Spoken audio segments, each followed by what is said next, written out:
रूबरू हुई और समझिए कि कैसे कैसे आगे चीजें चलेंगी। Sir thank you very much Khan साहब। पहली बात तो मैं खान साहब को बहुत बहुत इस बात के लिए धन्यवाद और ज्ञापित करना चाहूँगा कि इन्होंने इतना बड़ा मिशन शुरू किया है।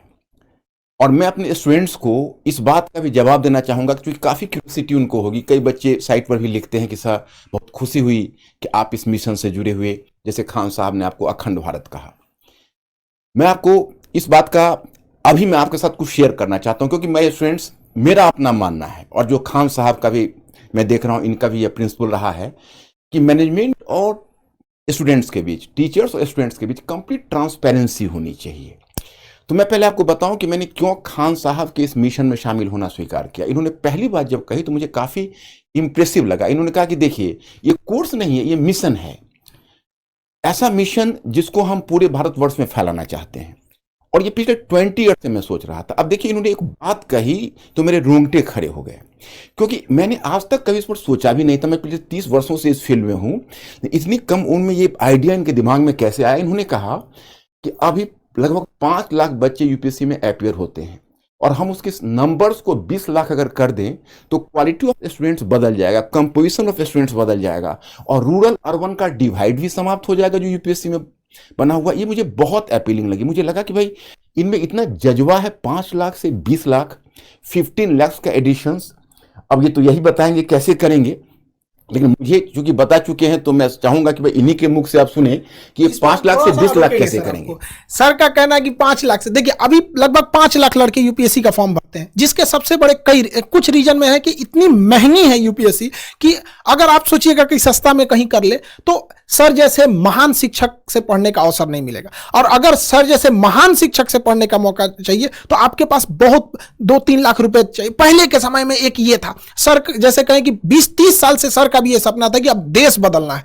तो इसी सिलसिले में अभी क्या है कि गांव के लड़कों को इतनी कम फीस में भारत के सबसे बेहतरीन शिक्षक से पढ़ने का जब मौका मिलेगा, मणिकांत सर जैसे शिक्षक से पढ़ने का मौका मिलेगा, तो नए नए लड़के जुड़ेंगे। और जो अभी 5 लाख लड़के फॉर्म भरते हैं, अब आने वाले समय में 20 लाख लड़के फॉर्म भरेंगे। तो जो पहले क्या था कि डीएम, एसपी, बड़े बड़े अधिकारियों का सिलेक्शन इन्हीं 5 लाख में होता था और ये जाके भारत के 140 करोड़ लोगों को कंट्रोल करते थे। अब क्या है, इसका दायरा बढ़ाना है ताकि ज्यादा से ज्यादा बेहतरीन लड़कों का सिलेक्शन हो सके। गरीब लड़का जो गांव में है, उसके पास पैसे नहीं है, तो इसका कोई अपराध नहीं है कि वो सर जैसे महान शिक्षक से ना पढ़ सके। अब हम सारे लोग इसमें आगे बढ़ेंगे और ज्यादा से ज्यादा लोगों को यहां पे जोड़ा जाएगा ताकि देश निर्माण में आगे बढ़ाया जा सके। Sir thank you very much Khan साहब। इतनी बड़ी बात और मेरे ऊपर बहुत बड़ी रिस्पॉन्सिबिलिटी गिरी। मैं एक चाहूंगा कि एक बहुत ही कर्मठ सिपाही की तरह इस मिशन को जरूर आगे बढ़ाऊं क्योंकि ये मैं पिछले 20 ईयर से, जैसा इन्होंने कहा, 20 ईयर से मैं सोच रहा था।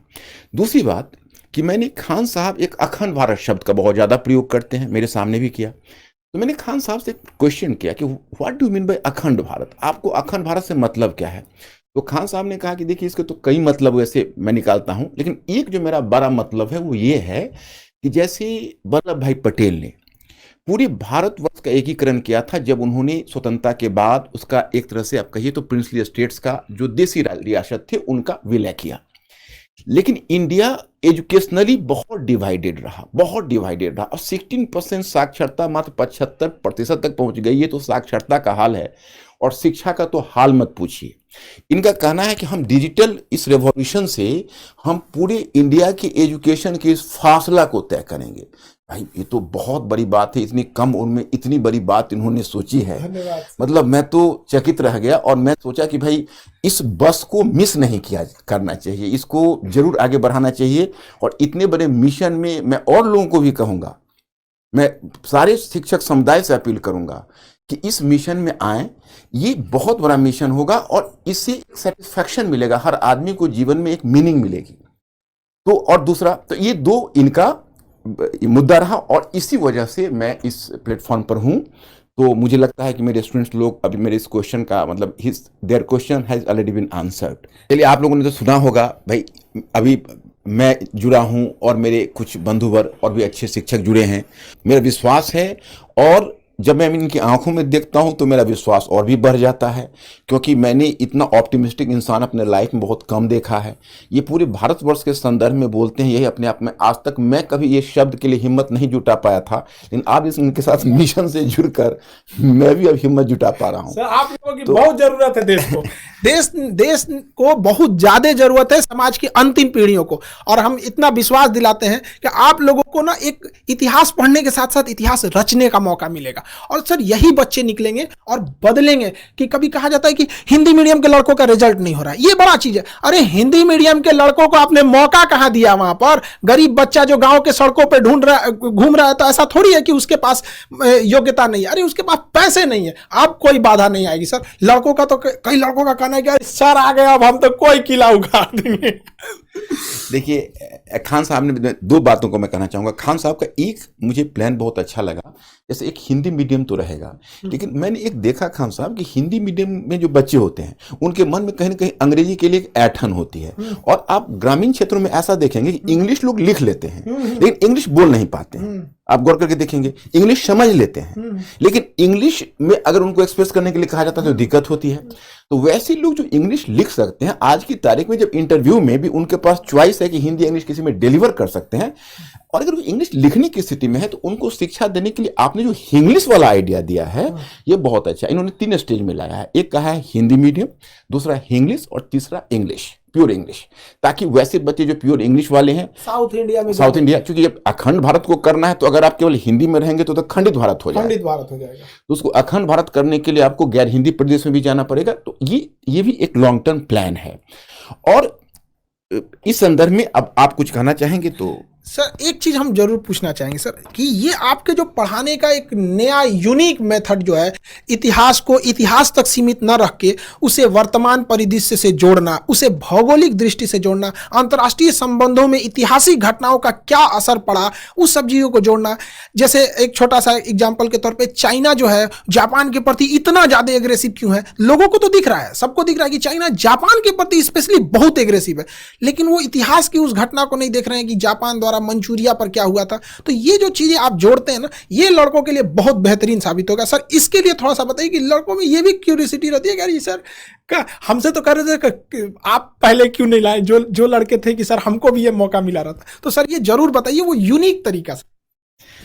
अब माय स्टूडेंट्स, अब इसमें मैं जो खान साहब ने जो क्वेश्चन किया है उसमें मैं एक चीज़ में और भी जोड़ना चाहूँगा, फिर मैं इसका भी रिप्लाई कर रहा हूँ। मैंने खान साहब से पहला क्वेश्चन किया था, इन्होंने जब अपनी फ़ी को 7500 रखी, मैंने कहा कि खान साहब कहीं आपका ध्यान क्वांटिटी पर ही तो नहीं है, क्वालिटी, कहीं ऐसा तो नहीं कि क्वालिटी के साथ कोई कॉम्प्रोमाइज़ होगा, क्योंकि क्वालिटी के मामले में मैं बहुत ज़्यादा सेंसिटिव रहा हूँ। सर यहाँ हम आपको रोकेंगे यहाँ पर। एक बात बताइए, लड़के लोग जहाँ पे सर खड़े रहेंगे वहां पे क्वालिटी के बारे में अगर कोई डाउट कर रहा है तो फिर उसको एक बार पुनर्विचार करना चाहिए कि वो किस दुनिया में जी रहा है। सर तो आपका रहना, एक इतने बड़े चीजों का बनना ही अपने आप में इस बात का प्रमाण है कि क्वालिटी तो बेस्ट रहेगी, बेस्ट में भी सबसे बेस्ट, कि लड़कों को लगने लगे कि पढ़ने के बाद मेरा तो हो ही जाएगा। सर यही इनका जो ये उत्तर था मेरे बहुत सेटिस्फैक्टरी लगा। इन्होंने उस वक्त इन्होंने हमसे एक सवाल किया, कहा कि अच्छा ये बताइए सर, आपका जो method of teaching of history है वो यूनिक कैसे है?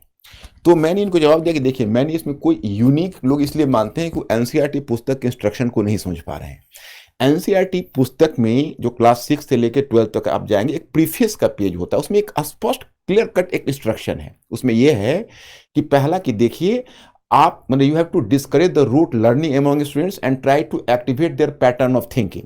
मतलब स्टूडेंट्स में आप सोचने की प्रवृत्ति को विकसित करिए और रटने की प्रवृत्ति को हतोत्साहित करिए। वो तब संभव है कि जैसा कि अभी खान साहब ने कहा कि जापान और अगर चाइना का वर्तमान कॉन्फ्लिक्ट है तो उसको हम अतीत में ले जाएं, अतीत को वर्तमान में लाएं, तो बच्चों में स्वयं एक्टिवेट हो जाता है सोचने की प्रवृत्ति। दूसरी बात क्या है कि आपके एनसीईआरटी में लिखा हुआ है कि विभिन्न विषयों के बीच के दीवारों को तोड़कर एक अंतर अनुशासनात्मक दृष्टिकोण विकसित करिए।